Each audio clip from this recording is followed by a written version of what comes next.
To make Dubai chocolate with Kunafa and pistachio cream, follow these steps. 1. Prepare the Kunafa. Shred the Kunafa dough into small pieces. Melt butter and mix it with the shredded Kunafa until well coated. 2. Bake the Kunafa. Spread the Kunafa mixture evenly on a baking tray. Bake in a preheated oven at 180 degrees Celsius, 350 degrees Fahrenheit until golden brown and crispy. 3. Prepare the pistachio cream. In a blender, combine pistachios, sugar, and a bit of water. Blend until smooth and creamy. 4. Make the chocolate layer.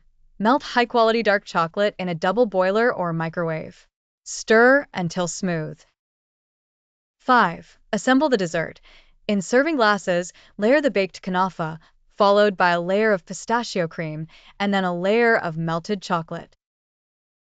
6. Garnish. Top with crushed pistachios and a drizzle of honey for extra flavor and presentation. 7. Chill.